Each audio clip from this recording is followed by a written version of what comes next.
Hello, dear students. How are you all? I hope you all are fine and doing very well.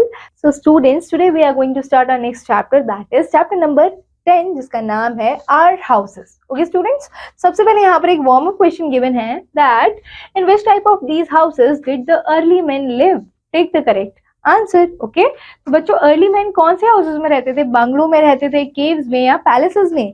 तो आप लिखेंगे यहाँ पर दे live in the caves. Okay, now बच्चों अब house के बारे में पढ़ते हैं. A house, all living things need shelters और हाउसेस टू लिव इन. ठीक है, सारी के सारी जो लिविंग थिंग्स होते हैं ना बच्चों, उन सबको क्या चाहिए? शेल्टर चाहिए, छत चाहिए, हाउसेस चाहिए रहने के लिए, right? So shelter save us from, क्योंकि शेल्टर क्यों चाहिए हमें? क्योंकि वो हमें सेव करता है किससे? हीट से, कोल्ड से, ठीक है, एंड रेन से, एंड देन स्टॉर्म से हमें सेव करता है. They also protect us from wild animals. ठीक है, वाइल्ड एनिमल से हमें प्रोटेक्ट करते हैं, थीव्स से, एनिमीज से, एंड सम अदर थिंग्स.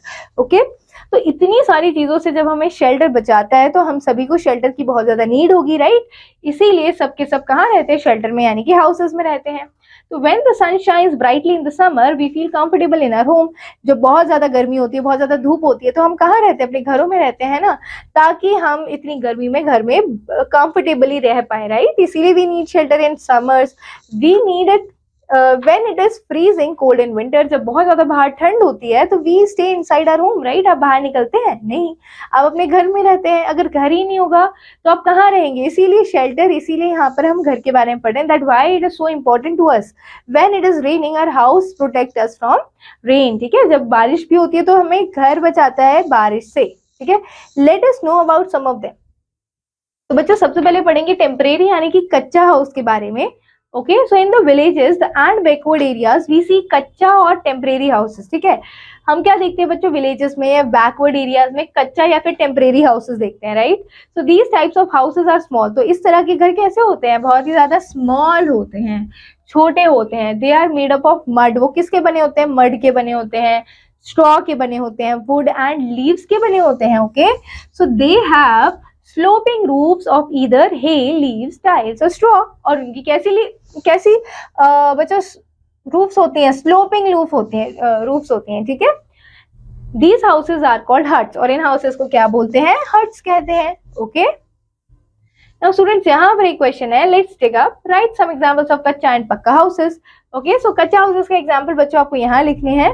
तो आप लिख सकते हैं यहाँ पे हट, जैसे कि अभी हमने जाना कि यहाँ पे कच्चा हाउसेस क्या होते हैं? हट्स होते हैं, राइट? पक्का हाउसेस आप लिख सकते हैं बंगला और flats, right? Bungalow and flats, right? उसके बाद बच्चों some of the other forms of temporary houses are describe below. अब पढ़ते हैं कुछ टेम्परेरी हाउसेस के बारे में. ठीक है, यानी कि कच्चा हाउसेस के बारे में. देखिए यहाँ पे हम कारवा भी लिख सकते हैं, जो कि क्या है? कच्चा हाउस ही है, यानी कि टेम्परेरी हाउस है. Caravan, some people move here to there in search of work. अब कुछ लोग होते हैं बच्चों वो हेयर एंड देयर यानी कि यहाँ से वहां मूव करते हैं काम की तलाश में. So they are called gypsies. उन्हें क्या बोलते हैं? जिप्सीज कहते हैं. They live in caravans. तो कहाँ रहते हैं वो? कारवान्स में रहते हैं. तो कारवा is a house on wheels. कारवा क्या है बच्चों? एक हाउस है जो कि किस पर है? व्हील्स पर है, यानी कि चलती गाड़ी है ये. It is driven by an animal. या तो इसे एनिमल चलाता है या फिर ये इंजन चलाता है, यानी कि ये सेल्फ ड्रिवन है. ठीक है, and it can be taken and parked anywhere easily. और कहीं भी ले जाया जा सकता है और पार्क किया जा सकता है. ठीक है, तो बच्चों कहीं भी जाना होता है तो पूरा का पूरा घर लेके जाते हैं. ठीक है, तो इनको क्या बोलते हैं? कारवास बोलते हैं. ठीक है, अब कुछ हाउसेस होते हैं उन्हें क्या बोलते हैं? Stilt houses are houses built on elevated platform से बने होते हैं, या एलिवेटेड प्लेटफॉर्म्स पे. ठीक है, यानी कि झुके हुए पहाड़ियों पे सिल्ट हाउसेस बने होते हैं. They can be built in a variety of locations but are commonly found in tropical climate countries. ठीक है, ट्रॉपिकल क्लाइमेट कंट्रीज में सिल्ट हाउस हमें देखने को मिलते हैं. फिर बच्चों हम पढ़ते हैं हाउस बोट के बारे में. हाउस बोट क्या है?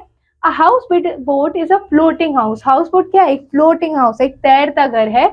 On Dal lake in Kashmir. और कहाँ पर है ये? डल लेक में, कश्मीर में, in southern India.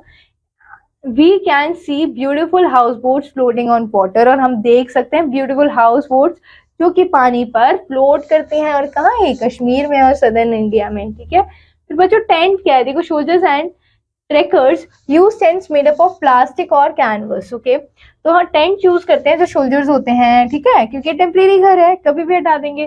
Trekkers use करते हैं अपने आप को सेफ रखने के लिए. Then igloo. ठीक है। Igloo is a house which is built on the blocks of ice. Igloo एक घर है जो कि आइस के ब्लॉक्स पर बना होता है। It is a dome shaped structure, और ये डोम शेप का स्ट्रक्चर होता है। People who live in igloos are called Eskimos, और जो लोग इग्लूज के अंदर रहते हैं उन्हें क्या बोलते हैं? एस्कीमोस। क्या बोलते हैं बच्चों? एस्कीमोस। ठीक है। परमानेंट और पक्का हाउस के बारे में पढ़ते हैं। अभी हमने पढ़ लिया कच्चा हाउसेस कितने होते हैं, कैरावान्स, ठीक है, igloos, tents and then huts, तो दे आर कच्चा हाउसेस। अब पढ़ेंगे परमानेंट यानी कि पक्का हाउसेस के बारे में। In the cities and the towns, we see permanent or pakka houses, right? So people build these types of houses when they live at one place for a long time. तो लोग ये घर बनाते हैं जब वो एक जगह पर long time तक रहते हैं, ठीक है, यानी कि बहुत लंबे समय तक रहते हैं। So these types of houses are made up of brick, stone, cement, iron, etc. तो ये घर किसके बने होते हैं? ब्रिक्स के, सीमेंट के, स्टोन, आयरन के बने होते हैं। They are stronger and are more able to face any climate condition। ठीक है, ये stronger होते हैं और ज्यादा able होते हैं ताकि वो किसी भी climatic condition को face कर पाए। We also see flats और apartments in big cities। तो flats और apartments जो big cities में होते हैं, they are पक्का houses। Let's take up students। Make a list of different people who help to build a house। ठीक है, आपको लिस्ट बनानी है अलग अलग लोगों की जो घर बनाने में आपकी मदद करते हैं। ठीक है स्टूडेंट्स, देखिए flats are built on one top, flats are built one on the top of other. ठीक है, एक से एक के ऊपर एक बने होते हैं flats. Today there are many builders in the business of making flats in big cities, right? So main advantage of flat is that it occupies less space. और मेन एडवांटेज क्या है? ये कम जगह लेता है। The building that consists of these flats is called multi-story building। Multi-story building बोलते हैं इसे। The good house should have a separate place for cooking, eating, sleeping, bathing, and entertaining guests, etc. Okay, so it is better to have one room for each purpose। इसीलिए सबके लिए एक room होता है। Let us know about them students। ठीक है, तो ये इन सभी रूम्स के बारे में पढ़ते हैं। बच्चों देखिए यहाँ पर किचन, ठीक है, kitchen is the place where we cook our food. जहां पर हम अपना खाना बनाते हैं वो प्लेस क्या है? Kitchen. A kitchen should have a broad and high concrete slab for stoves and ovens. Okay students, next है bedroom. Bedroom is the place where we sleep and take rest. जहां पर हम सोते हैं और रेस्ट लेते हैं। Students, drawing room is the place where we receive our visitor. जहां पर हम अपने गेस्ट को बिठाते हैं, ठीक है, एंड रिलेटिव्स को, and we also entertain there with our family members, right? Then students, dining room क्या है? Dining room is the place where we take the food at the dining table। जहां पर हम खाना खाते हैं डाइनिंग टेबल पर। फिर students, study room। Study room is the place where we study and complete our school homework। जहां पर हम पढ़ते हैं और अपना स्कूल होमवर्क कंप्लीट करते हैं। बाथरूम क्या है? Bathroom is the place where we take a bath। Okay, then do you know there is a famous shoe house built in Kamla Nehru park in Mumbai. तो आपको पता है बच्चों एक शू हाउस बना हुआ है कमला नेहरू पार्क में मुंबई में। कितना इंटरेस्टिंग दिख रहा है आपको, है ना? चलिए अब पढ़ते हैं क्लीन हाउस के बारे में। A clean house is a healthy house. Clean house healthy house होता है। घर साफ होगा, आप भी साफ होंगे, आपको कभी कोई बीमारी नहीं होगी, आपको कोई डिसीज नहीं होगा।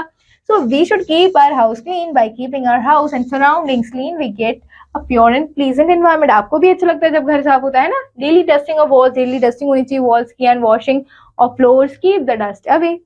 After washing and floors must be mopped with the dry clothes। Wash करने के बाद जो है ना फ्लोर्स को मॉप कर दो ड्राई क्लॉथ के साथ। There should be a well covered dustbin। एक well covered dustbin होना चाहिए इन हाउस।